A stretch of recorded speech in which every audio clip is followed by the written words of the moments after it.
Okay, hey guys, it's your friend Georgene, and I'm gonna be reading today about astronomy, right here, not the text here, not the text here. It's from Understanding God's World for 4th grade, I think it is. Yeah, 4th grade. It's 4th edition. Yeah, let's keep reading. I really like this picture right here. I love that picture. Wonders of the night sky, the message of the heavens. How radiantly the stars shine on a clear night. As we gaze at them, our eyes are almost dazzled by their number and splendor. At first, it seems as if these gleaming ornaments of the night are flung haphazardly through the skies. But God, who made them, does nothing by chance. Rather, He has placed each one in its proper place in the sky. He has arranged many into constellations, or star pictures. Throughout the centuries, people have found that the constellations mysterious and fascinating.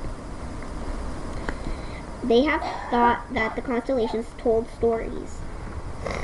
Indeed, the Bible tells us that the stars do have a message to tell the world. They speak of the power and glory of God. And there is no speech nor language where their voice is not heard. The Star of Bethlehem. God created one special star as a sign, the Star of Bethlehem. Do you remember that the wise men followed the Star of Bethlehem to find the Christ child? This sign told the wise men which direction to follow. But the Star of Bethlehem was not like the other stars that we now see in the sky, in the night sky. If you watch the stars for an evening, you will notice that, like the sun, they seem to rise in the east and set in the west. This, of course, is because the earth is turning on an axis. However, the Star of Bethlehem was different. All night long, as the wise men dreamed... Just keep going, Knock. Just keep going. Get used to it. I saw the camera slowly. Yes. Just sorry for the interruption. Please keep going. It's okay. It did not rise or set. And then... Hold on. Okay.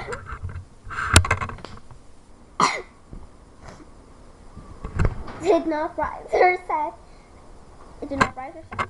And then as the wise men approached the house where Jesus was, the star stopped in the sky and stood over where the young child was. This was a very special star which God. Come on. It's funny. I can't staring at me. Okay, keep it like that. Oh. You can't.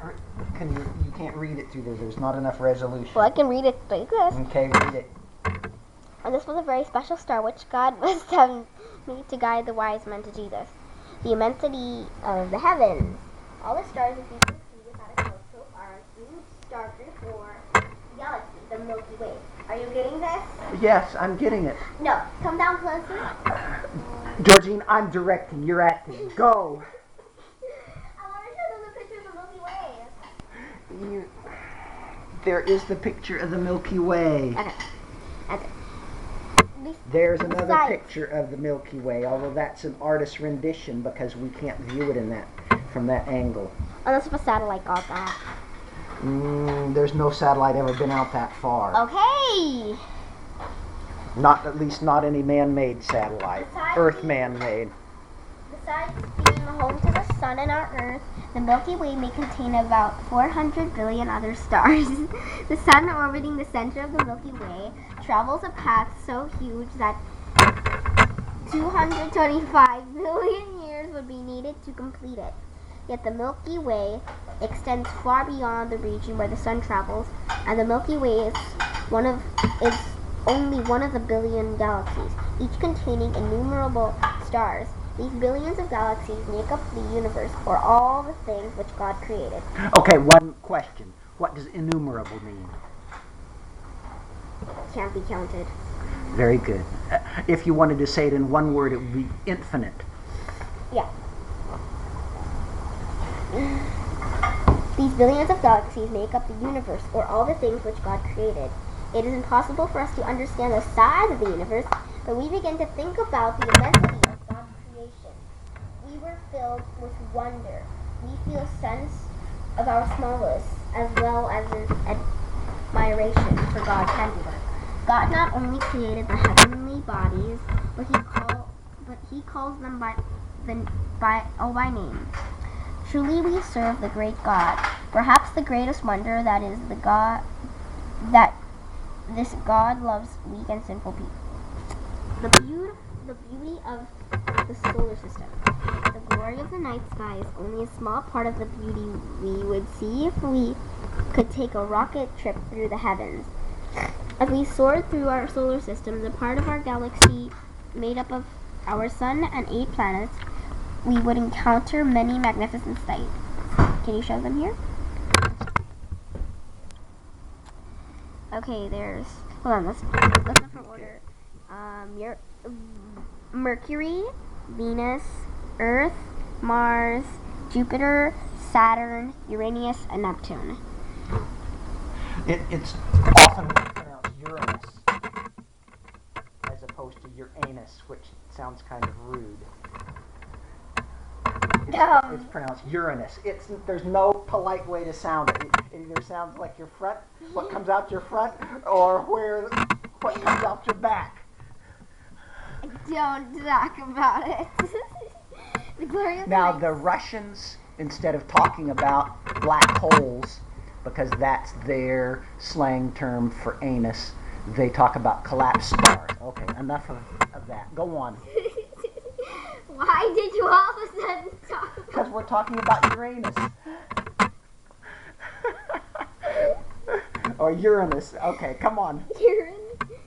It's spelled differently. Spell Uranus. Uranus. Where is it? Uranus. The beauty of the solar system. Okay. The part of our galaxy made of our sun and 8 planets. We would encounter many magnificent sights.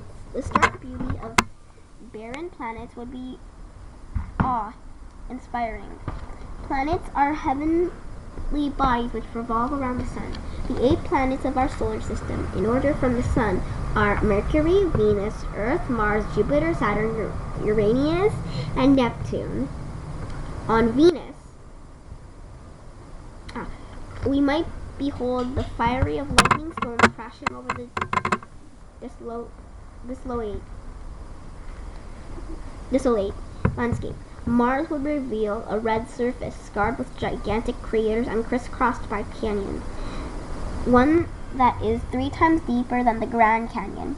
As we pass Jupiter, the spectacle of white, pink, and orange clouds swirled across the face of the planet would dazzle our eyes.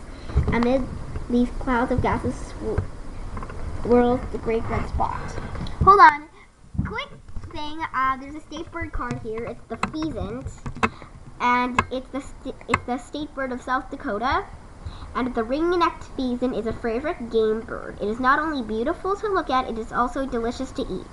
The cock is a very handsome bird, usually about 36 inches long. His sweeping pointed tail is 20 inches long. The hen is smaller, about 24 inches long, with a 10-inch tail. The pheasant is a swift runner and strong There are flyer. pheasants here on this island. Really? I've seen several pheasants on this island. They actually ate these pheasants. I've eaten pheasant before. No, they actually ate pheasants on the first Thanksgiving. Oh yes, and I've eaten pheasant before, and also about The ring-necked pheasant lives in southwestern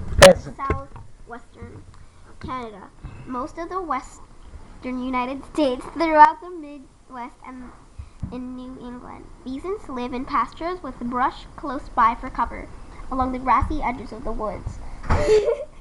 And even on the outskirts of large cities, you may see one roosting in an orchard or in a tree by the side of the road. Pheasants eat grain, berries, seeds, and some insects. Okay. Okay, you talked about Mercury. Mercury? Excuse me, Venus. Venus. It's very hot. The Russians have landed a probe on Venus, and when it got to the surface, it recorded temperatures in excess of 500 degrees Fahrenheit and continued transmitting for about 20 minutes until the equipment failed. Because that's like putting it in our oven, putting that electronic equipment in our oven on the highest setting, and it took 20 minutes before the equipment fried and wouldn't work anymore because they were using vacuum tubes. But at that temperature, most things will melt in any event. And if we touch it, it will dry up instantly. Yeah, that's about 320 degrees C. It's very hot. 3 times the boiling, almost 3 times boiling. It's probably not a good idea to send a cat up there. The first animal in space was a dog.